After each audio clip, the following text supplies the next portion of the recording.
When I moved from Osaka to Tokyo, I was given a very meaningful gift by a woman in Osaka who owns a matcha shop. And she became sort of like um, a mother figure to me when I was living in Osaka. And I met her through one of my best friends, Santana. And he is from the United States as well. Came to Osaka or came to Japan to study matcha by a uh, fortuitous sequence of events. He came to meet Kaoru, this woman, and she became like a mother to him. That's just who she is. And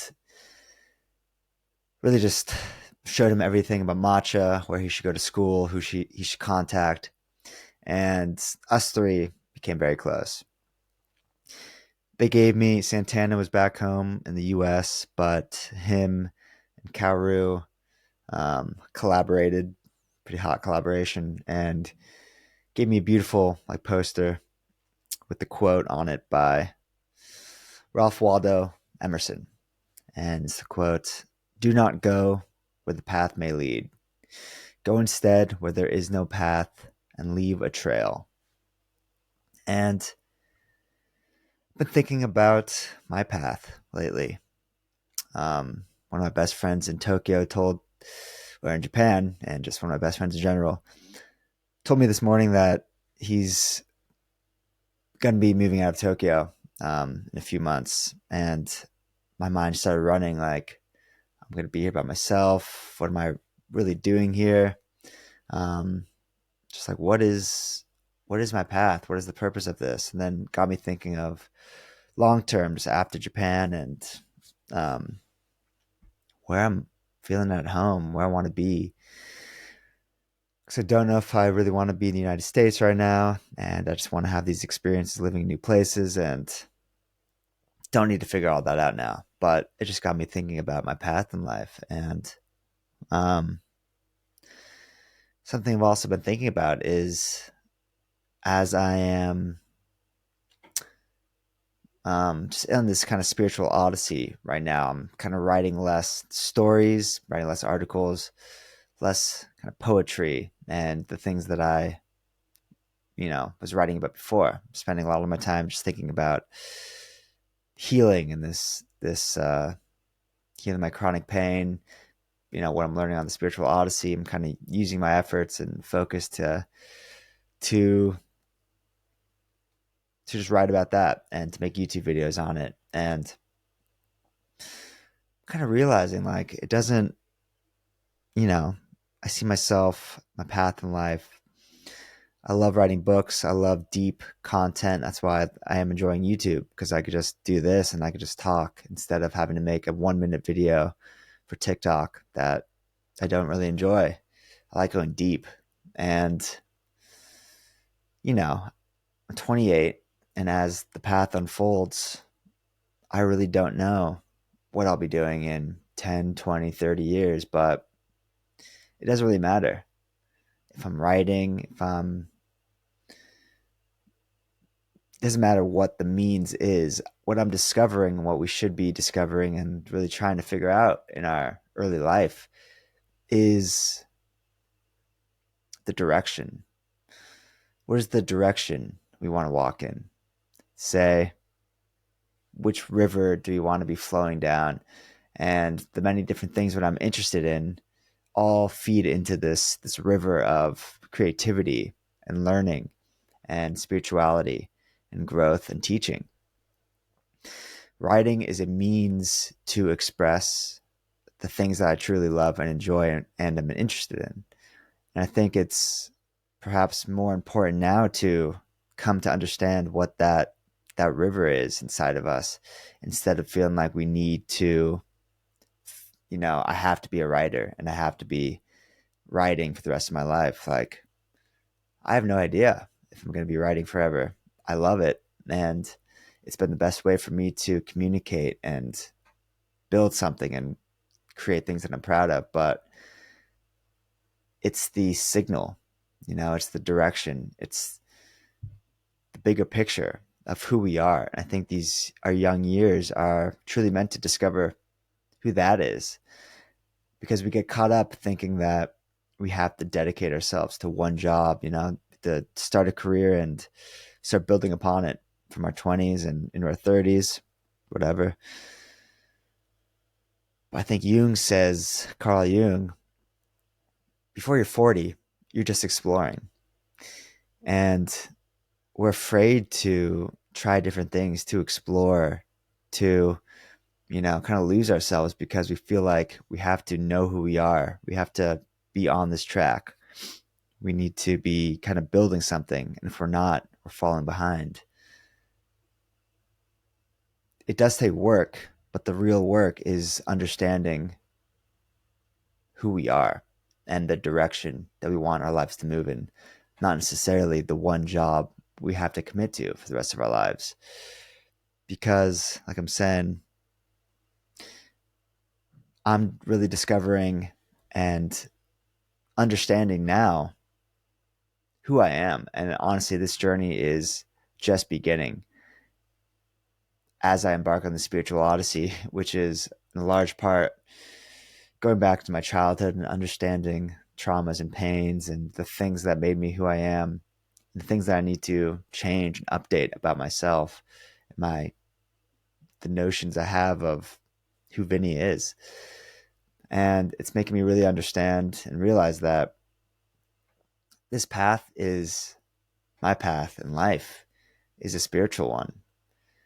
I've been given this challenge, this pain, this chronic pain for the last 6 years for a reason. And that's all led up to this moment. The reason, I believe, is to get to this point which I'm in now. And that is to hit rock bottom, to feel like I'm completely broken and that I can't try to fix this physically anymore. There must be something deeper. And that is when my supernatural aid was presented to me. And she has guided me on the spiritual odyssey.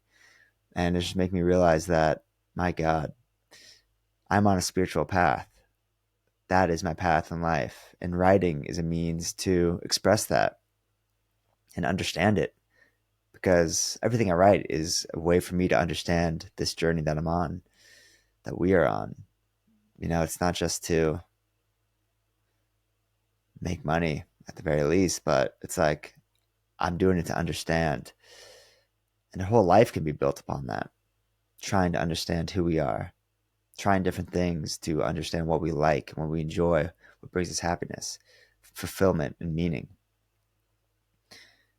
It's liberating and really exciting to feel like, I don't know.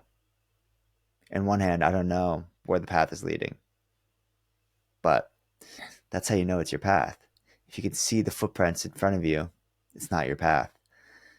It's not an original idea by any means. I forget who said the quote, but if you can see your path before you, it is not your path. I think it's Joseph Campbell. And that is, think about that. Think about it truly. If you can see the path before you, it is not your path. I can't see the path before me. All we could do to discover what we're meant to do is take it one step at a time, to take that next step, to go where there is no path and leave your trail. Man, isn't it beautiful what people have discovered before us? We've all come to understand the same things. We've all been on this journey of life, which is really no journey unless there are trials and tribulations. There's difficulty, there's challenge.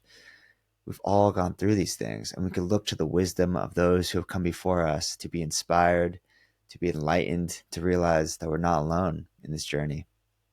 There's so many people who want to help, and we're in this together.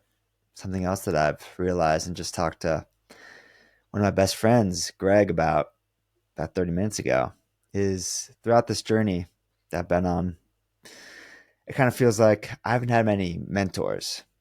Greg, we do the podcast, the Dare to Dream podcast together. The Dare to Dream podcast. Enunciate. And he's somebody who attracts successful, sounds very strange, successful older men. They like him. He's very personable. He's building a business. He's going for his dreams. If I was in my 50s or 60s and I saw this young kid who's just got a fire in him and he's doing exciting stuff, I'd want to help him. And people do. And I've always seen that and been like, I just haven't had really many mentors.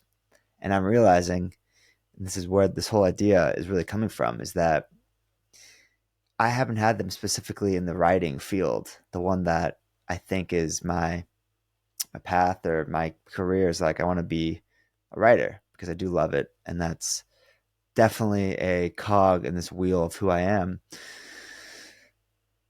But I've had many mentors, people who want to help, and that's people like Santana, one of my best friends, who helped me see that the hero's journey that I'm on has been kind of different than I thought it was, and he's just helped me on the spiritual journey.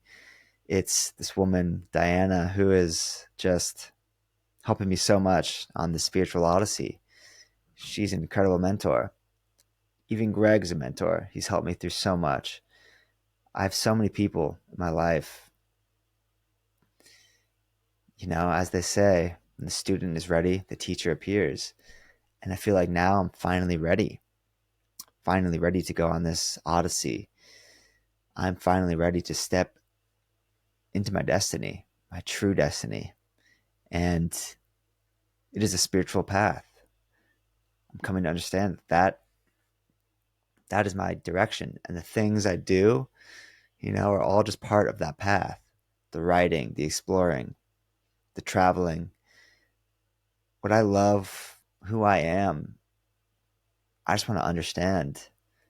I want to learn about the world. I have an insatiable thirst for knowledge and just beauty. I want to show the world how beautiful the world is and how interesting it could be.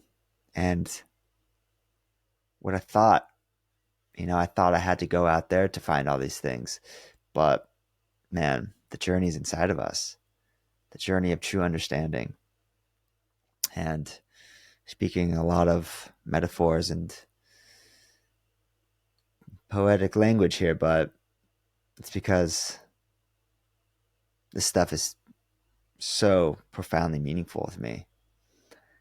And it's real. You don't know it until you feel it. It's not like this is coming out of nowhere. It's coming out of deep pain for years of feeling so lost, like I can't understand what's happening inside my own body.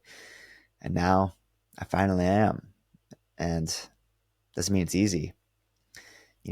When the hero steps into the unknown in the hero's journey, there's a whole slew of new challenges that they will face. And that's what's happening now. But now you're truly in the ring. You're in the unknown. And that is where all possibility resides. So if I could leave you with a final thought,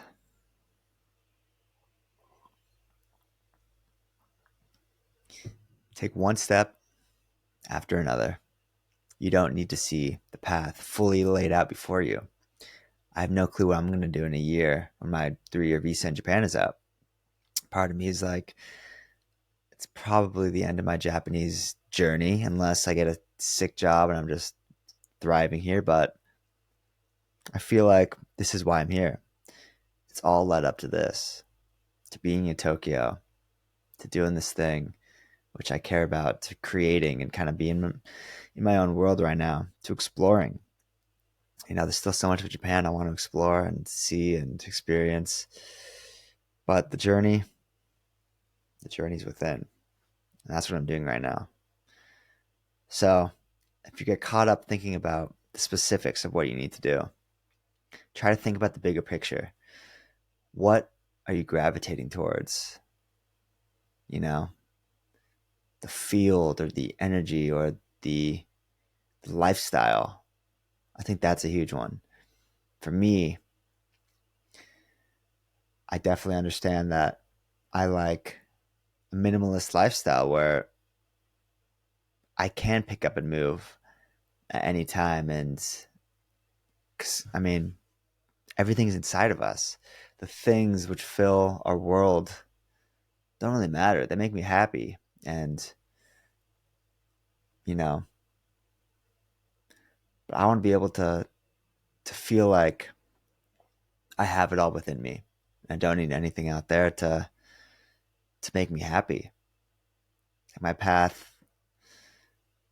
part of me is like I want to just like live on a ranch and learn from a rancher and just work the land and just get, manual experience and just learn about myself and do something that is rather unusual in our modern day of technology and career driven. I want to build myself in a different way. And that's becoming more and more clear. I think that just these notions are what are important because it's all a direction. It is a direction. These things aren't random. The things that you feel, the things that you're experiencing, and how they make you feel. The doubts, the fear, the things that make you happy, they're not random. And we must be courageous and willing to explore. So that's where I'm at. Life is beautiful. It's an incredible journey. Tell people how much you appreciate them. That is where all of this thought came from today, starting with that. I reached out, told somebody, Diana, how much she was helping me, and just this ocean of wisdom was passed to me that inspired me so much. So you never know the effect it will have. Much, much love.